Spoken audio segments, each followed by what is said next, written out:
Hello and welcome to Rotted Reviews. So all of you rotted souls out there, I got presented with a bit of an interesting opportunity. There was a thread going around on Twitter about supporting independent filmmakers, and I honestly believe that that is a very, very noble, worthwhile cause. It's something that has to be done. The entire film industry is pumping with this blood, and the only way to keep it pumping is to keep introducing new blood, and the only way to do that, be it anybody that supports big blockbusters that are showing in your Cineplex, those people started out with their own independent film projects and got picked up from there.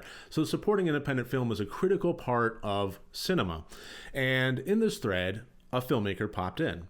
Said that his stuff, he had a project, it was in the can, and it was edited, it was ready to go, and it was going to be going out on video on demand services like Amazon Prime on March 19th, but he was having trouble getting it seen, getting any kind of buzz, getting any kind of reviews. And I thought, well, this is an opportunity I could potentially contribute to supporting independent film and independent filmmakers. So I seized it and I contacted this director, Cedric Jury, and I thought, I made the same promise that I make to anybody, is that I will review your movie, and I do not ever promise a positive review. I only promise an honest one. And so under that agreement, I got the URL, and this is a moment in time in which I'm honestly bracing myself because it's pretty rare that I get direct screener URLs that turn out to be anything of any merit. But I'm pleased to report that this movie, The Very Last Day, was one that I thought was absolutely worth watching, and I loved it through and through. I thought this was a very beautiful surprise for me. And not only beautiful, but also it dealt with very difficult topics with a very adult manner and a very deft hand, and that's something that I really appreciate. I think that it's rare these days. And so to get into a synopsis of this movie, a best-selling author on the release tour of his newest novel is forced into situations where he must confront his inspirations. With a daughter that adores him, a wife that resents him, and a new woman just entering his life that intrigues him, his world threatens to come crashing down as truths are revealed. Now, I would advise that if you want to look this movie up, that's perfectly fine. I encourage you to do so. But the brief synopsis that is currently the default one on IMDb is a bit spoilery.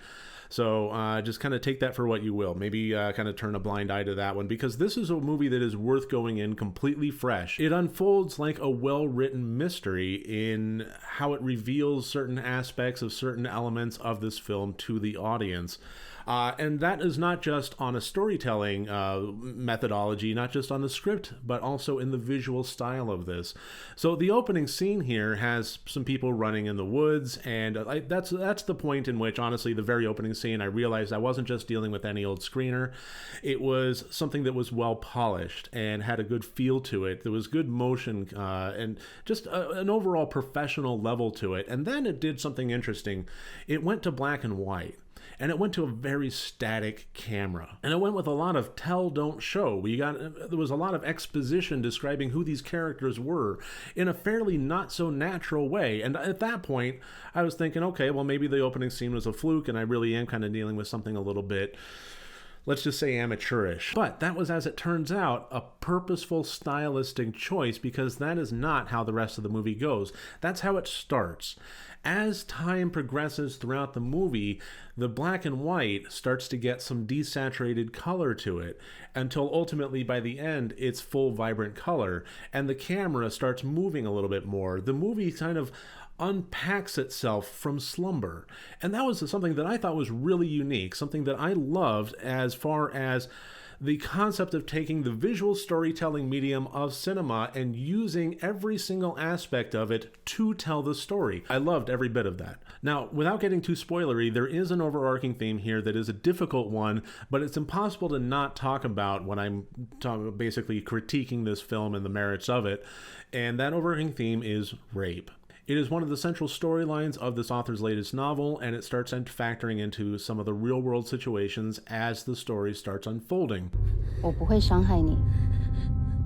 小美看着眼前的这个年轻人，她的脸上依然挂着微笑。Now, once this theme starts rolling around, I start to brace myself in an entirely different way.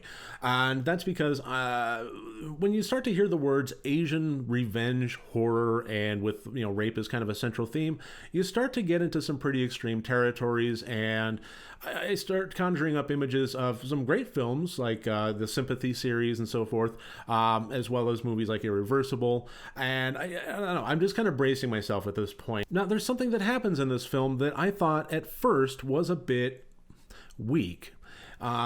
Just because it's a lot less gruesome than you would imagine. I mean, there are very harsh, very violent elements to this, but the camera keeps pulling away. It doesn't really linger on excessive torture shots, as I was really expecting.